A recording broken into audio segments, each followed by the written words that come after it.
महाराष्ट्र राज्य हिंदी साहित्य अकादमी के अध्यक्ष सहित कमेटी सदस्यों का हुआ सत्कार। साहित्यकारों का लगा जमावड़ा, सम्मान के साथ हुआ काव्य पाठ। कृपाशंकर मिश्र द्वारा रचित महाकाव्य संग्रह स्तुत्य देव उर्मिला खंड काव्य का लोकार्पण। मुंबई, जोगेश्वरी, 19 फरवरी 2023। प्रतीक्षा मेमोरियल एजुकेशनल ट्रस्ट, सामाजिक साहित्यिक जागरूकता मंच एवं गांधी विचार मंच मुंबई के तत्वावधान में आयोजित अभिनंदन समारोह श्री राम मंदिर ट्रस्ट जोगेश्वरी पूर्व वेस्टर्न एक्सप्रेस हाईवे के पंचम तल के सभागार में संपादित किया गया।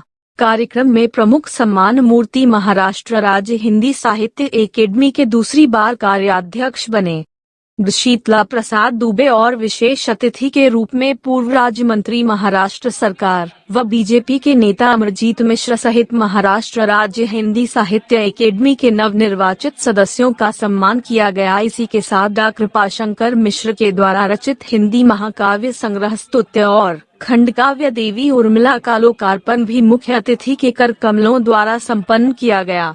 इस आयोजन में पधारे अन्य कई गणमान्य मनीषियों का भी सम्मान किया गया, जिनमें मेट्रो मुंबई न्यूज चैनल के editor in chief Indrapal Chaturvedi का एवं KCN क्लब के राष्ट्रीय अध्यक्ष नंदन मिश्र त्यागी द्वारा संचालित साहित्यिक धारावाहिक निर्झरिणी कवियों की चौपाल के 100 सप्ताह पूर्ण होने पर निर्झरिणी के संरक्षक के श्रीवास्तव, संयोजक भोलानाथ मूर्धन्य सहित निर्झरिणी टीम को गौरव सम्मान से पुरस्कृत किया गया। लोकार्पित महाकाव्य संग्रहों की विवेचना भारतीय जनता पार्टी के प्रवक्ता प्रेम कुमार पांडे ने विधिवत समझा कर की। कार्यक्रम में अतिथि स्वरूप पधारे सभी अतिथियों का शॉल, श्रीफल, मेडल व पुष्पगुच्छ देकर किया गया। कार्यक्रम का संचालन 2 भागों में हुआ, जिसमें प्रथम भाग का संचालन डॉ. उमेश चंद्र शुक्ला एवं द्वितीय भाग का संचालन हास्य कवि सुरेश मिश्र ने किया। कार्यक्रम में कवयित्री कुसुम तिवारी ने अपने सुमधुर स्वर से सरस्वती वंदना व गणमान्य जनों द्वारा दीप प्रज्वलन कर आयोजन को आरंभ किया गया। समापन समारोह के अंत में डॉ. कृपाशंकर मिश्र ने अतिथियों के प्रति आभार प्रकट किया। कार्यक्रम में माता प्रसाद शर्मा, शिव प्रसाद जमदगनपुरी, राजेश दुबे, अलहना सरदार, आनंद पांडे केवल, कवयित्री रोशनी किरण, वर्षा सिंह, वर्षा कोष्ठा सहित अन्य अनेक विशिष्ट लोग उपस्थित रहे। मित्रों, हमारे बीच KCN क्लब के राष्ट्रीय अध्यक्ष नंदन मिश्र त्यागी जी हैं। त्यागी जी का सम्मान करने के लिए कृपया त्यागी जी मंच पर आए। बहुत ही अच्छे संगठन चलता और KCN क्लब के संरक्षक के श्रीवास्तव जी से आग्रह कि वो कृपया मंच पर आ जाए। के श्रीवास्तव जी, KCN क्लब के राष्ट्रीय संयोजक भोलानाथ तिवारी जी से आग्रह कि नंदन जी के सम्मान के समय मंच पर आ जाए। अमरजीत मिश्र जी से आग्रह कि साल दे करके नंदन मिश्र जी का सम्मान करें। उत्साही, कर्मठ, तेज तर्राक, बहुत ही अच्छे संगठन करता और इस समय जो एक ये निर्धारित चैनल चला रहा है, सारे देश के साहित्यकारों को एक जगह इकट्ठा करना, उसका संपादन करना, उसका प्रसारण करना। ऐसे नंदन जी का सम्मान करते हुए संस्था ने बहुत बहुत बधाई देती है और शुभकामनाएं देती है। हार्दिक बधाई नंदन जी।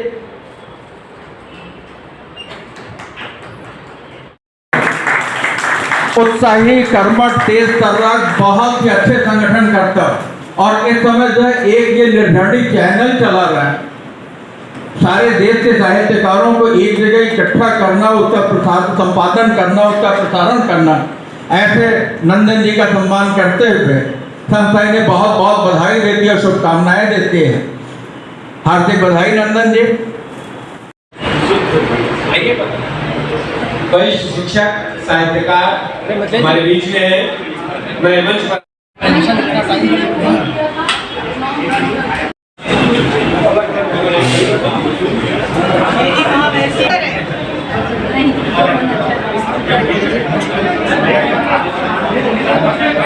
अपनी भाषा की, मैं केवल हिंदी की बात नहीं करता, भारतीय भाषाओं की बात करता हूँ कि जो भी हमारी मातृभाषाएं हैं उन अपनी निज भाषा की ओर भारतेंद्र जी ने कहा था, निज भाषा उन्नति है सब उन्नति को मूल। तो निज भाषा तो मराठी हो सकती है, गुजराती हो सकती है, पंजाबी, तमिल, तेलुगु, कन्नड़ हो सकती है। अपनी भाषाओं की ओर लौटें, भारतीय भाषाओं की ओर लौटें। हिंदी अपने आप विकास करेगी, हिंदी का परचम अपने आप लहराएगा। वो अब दिन दूर नहीं है कि जो अंग्रेजी, एक और बात मैं आपके इस प्रश्न के उत्तर में कह दूँ कि आज समय ऐसा आ गया है कि बच्चे पढ़ते हैं अंग्रेजी मीडियम में, लेकिन अंग्रेजी मीडियम में पढ़ने के बाद वे आजीविका के लिए हिंदी की ओर लौट रहे हैं। हिंदी मीडिया कर्मी के रूप में, स्लोगन राइटर के रूप में, नारे लिखने के लिए, एंकरिंग करने के लिए, संचालन करने के लिए, रचनात्मक सहयोग देने के लिए तमाम तरह से वे हिंदी की ओर लौट रहे हैं, जबकि उनकी शिक्षा हुई है अंग्रेजी माध्यम में। ये एक अच्छी बात है आज के समय। धन्यवाद। आप कितने सालों से ऐसे कार्यक्रम का आयोजन करते आ रहे हैं, उसके बारे में जरा बताइए। और आज यहाँ पे कौन कौन लोग आ रहे थे? आयोजन करना एक अलग विषय है और प्रासंगिक तो और जो जरूरी आयोजन है वो करना ही पड़ता है। कभी कभी लोग शौक बस करते हैं, प्रदर्शन के लिए करते हैं। यहाँ कोई ऐसी बात नहीं। एक शिक्षित समाज, एक शिक्षक का, एक साहित्य चिंतक का और एक अपने पद की गरिमा के पर उत्तरदायित्व के निर्वहन का ये कार्य करने के लिए यह अभिनंदन किया गया है। और आप जानती हैं कि आपका दूसरा कार्यकाल है। हिंदी महाराष्ट्र हिंदी राज्य साहित्य अकेडमी के कार्यकारी अध्यक्ष दूसरी बार चुने गए हैं।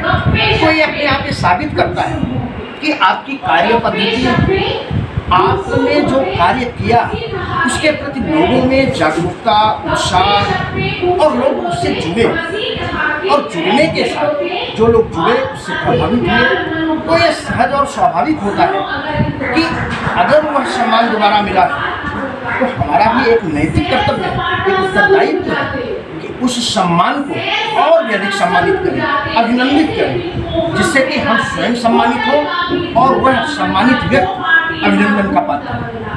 तो हमारे लिए भी प्रेरणा है और जिनके लिए हम अभिनंदन कर रहे हैं वो भी हमारे प्रेरणा स्वरूप है। तो ये आयोजन जो है इसी निमित्त हुआ है।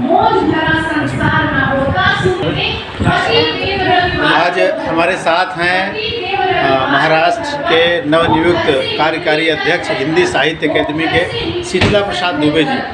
तो बाकी प्रश्नोत्तरी के मैं आपका सुन रहा था, एक ही प्रश्न शेष बचता है कि महाराष्ट्र स्टेट स्थापित करने के लिए आपको काफ़ी कठिनाई भी पड़ सकती है, क्या रणनीति है आपकी?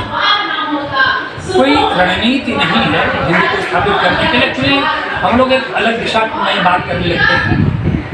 हिंदी को स्थापित करने के लिए, हिंदी के विकास के लिए हमारी कोई रणनीति नहीं है, बल्कि हिंदी भाषा अपने आप में इतनी समृद्धि है कि वह स्वयं सम्मानित हो रही है। और हिंदी एकेडमी के कार्याध्यक्ष पर पहुंचकर हिंदी ने हमारा सम्मान किया। ये कहना कि अकादमी में पहुंचकर मैं कार्याध्यक्ष के रूप में उसका विकास करूंगा, उसके विकास का मार्ग प्रशस्त करूंगा, वस्तुतः ऐसा नहीं, बल्कि हिंदी भाषा, हिंदी संस्कार और साहित्य ऐसा है कि जिससे जुड़ करके हम स्वयं गौरवान्वित हो रहे हैं और उसके नाम से हमारा विकास हो रहा है, हिंदी सेवियों का विकास हो रहा है। एक दूसरी बात यह है कि मराठी भाषिक क्षेत्र में हम यहाँ पर हैं, तो निश्चित रूप से मराठी भाषिक क्षेत्र में मराठी का वर्चस्व रहना चाहिए। प्राथमिक आधार पर हम मराठी को मान्यता दें, क्योंकि मराठी हमारी मौसी की तरह है, भारतीय भाषा है, हमारा कर्म क्षेत्र महाराष्ट्र है। मेरा प्रश्न का केंद्र बिंदु यही था कि मराठी और हिंदी का तालमेल किस तरह से ये समागम संस्था के द्वारा बनाया हम अकादमी के माध्यम से केवल हिंदी नहीं बल्कि हिंदी के साथ साथ भारतीय भाषाओं को लेकर काम आगे कर रहे हैं। मराठी के तमाम साहित्य को हम अनुदित करके हिंदी में लाने का प्रयास कर रहे हैं। जो हिंदी के महत्वपूर्ण साहित्य हैं उनको हम मराठी में उनका अनुवाद कराने के लिए अकादमी कार्य कर रही है, ताकि हम एक तरह से एक्सचेंज प्रोग्राम की तरह, परस्पर एक्सचेंज प्रोग्राम की तरह मराठी से हिंदी को और हिंदी से मराठी को जोड़ने का प्रयास। एक बात, दूसरी बात क्या है कि ये तो पहले से ही जुड़ी हुई चीज है, क्योंकि दोनों की जो लिपि है वो देवनागरी है। मराठी की भी लिपि देवनागरी है, हिंदी की भी लिपि देवनागरी है। तो दोनों में लिखने का तो कोई अंतर है ही नहीं है। बोलने में कुछ अंतर है, उसके लहजे में कुछ अंतर है, लेकिन हम तमाम हिंदी भाषा और हिंदी से भी महाराष्ट्र में, मुंबई और महाराष्ट्र में रहते हुए हमने मराठी को अपना लिया है। लगभग जिन्होंने नहीं अपनाया है उनसे मेरी गुजारिश है कि वे भी बहुत जल्दी मराठी को अपनाएं, क्योंकि अपना कर ही, अपनापन दिखा कर ही हम अपना वर्चस्व साबित कर सकते हैं। तो हिंदी एक कदम मराठी की ओर आगे बढ़ेगी, इससे हिंदी ही आगे बढ़ेगी, ऐसा मेरा मानना है। अब दूसरा प्रश्न यह है, देखिए साहित्य जगत में किसी भी अध्यक्ष से बड़ी उम्मीदें रहती हैं, नए कलाकारों को, नए रचनाकारों को, उनके लिए आपका एक छोटा संदेश। महाराष्ट्र राज्य हिंदी साहित्य अकादमी जो पुरस्कार देती है उसमें हम 3 तरह के पुरस्कार देते हैं। एक अखिल भारतीय स्तर पर जीवन गौरव, जो एकदम वरिष्ठ साहित्यकार हैं, रचनात्मक सहयोग जिनका है। राज्य स्तरीय पुरस्कार 51,000 का है, जो एक तरह से प्रौढ़ 40 से 60 वर्ष में तो हमें नहीं मानना चाहिए, लेकिन जो प्रौढ़ साहित्यकार हैं जिसमें भी बहुत संभावनाएं बची हुई हैं और वो लिख रहे हैं। और विधा पुरस्कारों के तहत हम प्रतिष्ठित साहित्यकार और नवांकुर साहित्यकार, उन दोनों को पुरस्कृत कर रहे हैं एक मंच से, एक तरफ। ये बताने के लिए कि अकादमी की दृष्टि में स्थापित रचनाकार और नवोदित रचनाकार दोनों के लिए बराबर एक जैसा सम्मान है। वरिष्ठों से हम ढेर सारी वर्कशॉप, कार्यशालाएं आयोजित कर रहे हैं, संगोष्ठियां आयोजित कर रहे हैं कि वे नवांकुर जो है, ये नवोदित साहित्यकार, वे वरिष्ठ साहित्यकारों के साथ मिल बैठकर उनसे सीखें, रचनात्मक सहयोग लें और वे उनके साथ अपने आप को, अपने नाम को लेकर आगे बढ़ाएं। इस तरह का अकादमी कार्य कर रही है। अब और तेजी से कार्य करेगी आगे, मुझे पुलिस की उम्मीद है, प्रयास है। धन्यवाद, धन्यवाद।